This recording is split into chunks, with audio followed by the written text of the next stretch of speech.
चला गोष्टी ऐकूया, चला गोष्टी ऐकूया, चला गोष्टी ऐकूया, चला गोष्टी ऐकूया.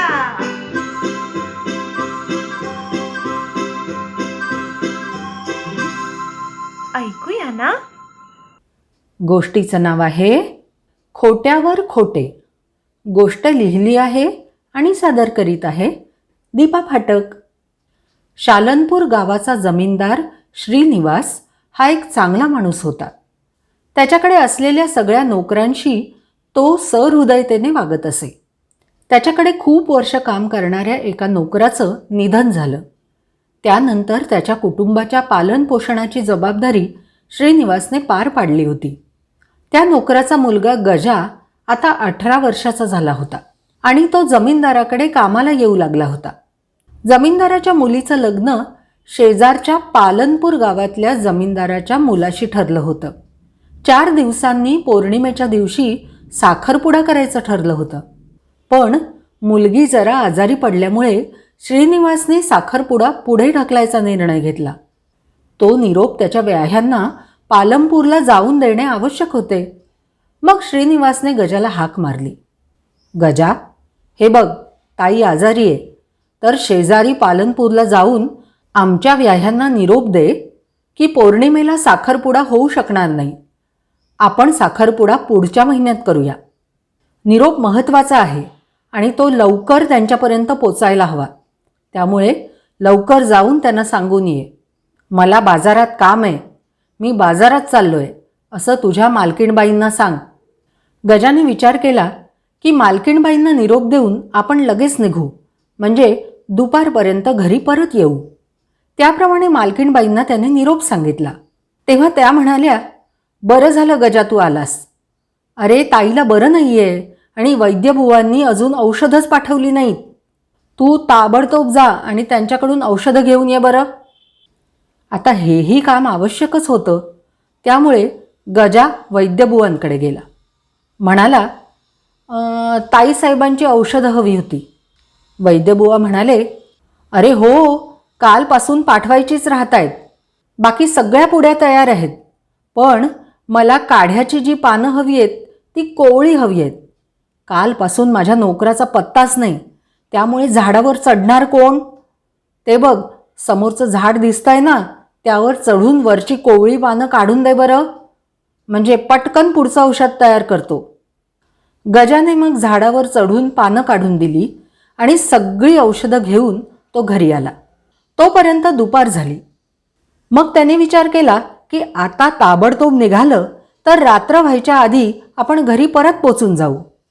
तो निघणार तेवढ्यात मालकीणबाई म्हणाल्या, अरे गजा, आज रखमा आलीच नाही, त्यामुळे पाणी भरायचं राहिलंय. जा विहिरीतनं पाणी काढ आणि तो सगळा हौद भरून टाक आणि मग गोठा पण साफ कर.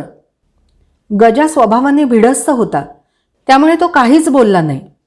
ही सगळी कामं उरकेपर्यंत संध्याकाळ झाली आणि अंधार पडायला लागला. आता पालनपूरला जायला निघालं की येताना पूर्ण रात्र असणार होती. वाटेत थोडीशी दाट झाडी होती. मग तिथून अंधाराचं कसं निघणार, तो विचार करू लागला. एका म्हाताऱ्या नोकराने त्याला विचारलं, गजा, काय झालं? गजाने सगळं सांगितलं. म्हाताऱ्या नोकराने मग जरा वेळ विचार केला आणि तो म्हणाला, हे बघ, आता पालनपूरला जाण्यात अर्थ नाही. वाटेत अंधार आहे, किडामुंगीचं भय आहे. तू असं कर, उद्याची रजा घे आणि सकाळीच पालनपूरला जाऊन निरोप सांग. पण मालक आता घरी येतील, त्यांना काय सांगू? गजा म्हणाला, त्यांना सांग की तू पालनपूरला जाऊन निरोप देऊन आलास. त्यांना खोटं सांगू? अरे इतका महत्त्वाचा निरोप तू सांगितलाच नाहीयेस हे त्यांना कळलं तर ते रागावणार नाहीत का? उद्या भल्या पहाटे उठून जा म्हणजे झालं. गजालाही ते पटलं. दिवसभर कामांमध्ये तो दमला होता, इतकं की त्याला जेवायलाही वेळ झाला नव्हता. त्याने मग मालकांसमोर जायचंच नाही असं ठरवलं. पण रात्री मालकांनी हाकच मारली, त्यामुळे नाईलाजाने तो त्यांच्यासमोर जाऊन उभा राहिला. काय रे गजा, पोचवलास का निरोप? पोचवला मालक, गजा म्हणाला. त्यांच्या घरात कोणाला तरी सांगितलंस का? की जमीनदार साहेबांनाच सांगितलंस? श्रीनिवासने विचारलं. जमीनदार साहेब घरीच होते, त्यांनाच सांगून आलो मालक, गजा म्हणाला. काय म्हणाले ते? श्रीनिवासने विचारलं. ठीक आहे असं सांग, असं म्हणाले मालक. त्यांच्या गावी जायच्या वाटेवरच्या ओढ्याला पूर आला होता म्हणे. मग तू तिथे कसा गेलास रे? मला पोहता येतं ना, पोहून पलीकडे गेलो. परत येताना लाकडी पुलावरून आलो. श्रीनिवासने हळूहळू मान डोलावत विचारलं. जमीनदार साहेबांचे चिरंजीव त्यांच्या मामाच्या घरून काल परत येणार होते. ते आले होते का? केव्हा आले ते माहिती नाही, पण घरात दिसले खरे, गजा म्हणाला. असं. आणि जमीनदार साहेबांच्या मागच्या भिंतीच्या बाजूला आंब्याच्या झाडाला मोहर आला का? ते मोहर येण्याचेच दिवस होते, त्यामुळे गजाने न अडखळता उत्तर दिले. आताच थोडा थोडा मोहर फुटलाय मालक. गजाला अशा तऱ्हेने खोट्या पाठीमागून खोटे बोलत जाणं अवघड वाटू लागलं. मालकांनी आता तरी सोडले तर बरं होईल असं गजाला वाटलं. पण श्रीनिवासने त्याला अजून परत विचारलं. त्यांच्या घरची दुभती गाय दूध देत नाहीये असं मी ऐकलं होतं. आता कशी आहे रे ती? गजाला ताबडतोब काय उत्तर द्यावे हे सुचलं नाही, पण त्याने विचार केला की एवढे मोठे जमीनदार साहेब औषध पाणी केल्याशिवाय राहतील का? म्हणून त्याने थाप मारली. आता गाय चांगली आहे मालक, कोणताही आजार नाही आहे. ते उत्तर ऐकून श्रीनिवास थोडासा हसला आणि म्हणाला. काय रे गजा, तू आत्तापर्यंत जेवलायस की नाही? खरं म्हणजे गजाला त्यावेळी चांगलीच भूक लागली होती, पण पालनपूरच्या जमीनदार साहेबांकडे जेवण केलं नाही असं जर म्हटलं तर त्यांना कमीपणा दिल्यासारखं होईल, म्हणून त्याने थाप ठोकून दिली. मालक, त्यांच्या घरच्या लोकांनी मला इतकं पोट भरून जेवायला घातलं की काही विचारू नका. आता मी घरी जाऊ मालक? गजाला आता भीती वाटू लागली होती की त्याला अजून किती खोट्यावर खोटं बोलावं लागणार आहे.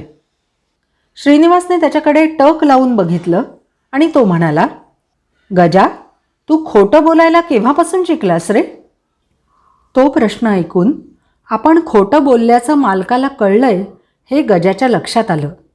तो भीतीने घामाघूम झाला, पण श्रीनिवास शांतपणे हसत म्हणाला. काय रे, तू त्या गावी काही कारणाने जाऊ शकला नसशील. ती गोष्ट तू मला सांगितली असतीस तर मी तुला उद्या जा असं म्हटलं असतं. मग त्यासाठी एवढं खोटं बोलण्याची काय गरज होती?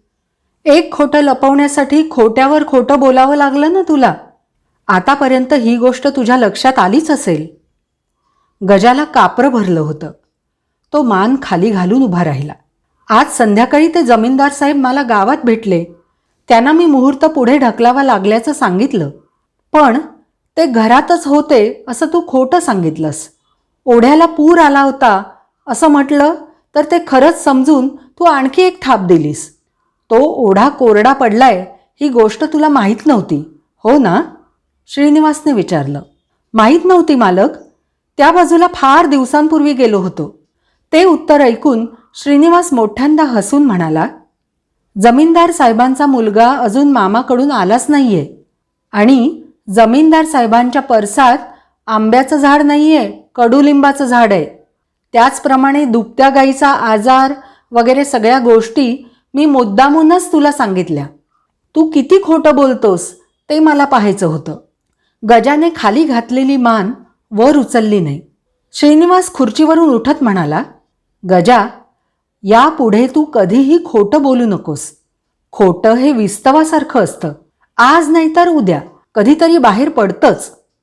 गजा हात जोडून म्हणाला. माफ करा मालक, घरातली कामं करता करता संध्याकाळ झाली. आपण रागवाल की तू का गेला नाहीस म्हणून मी खोटं बोललो, पण यापुढे मी कधीही खोटं बोलणार नाही. श्रीनिवास म्हणाला. बरं बरं, जा आता. आज जा आणि मालकीणबाईंना भेट. त्या तुला वाढतील बरं जेवायला.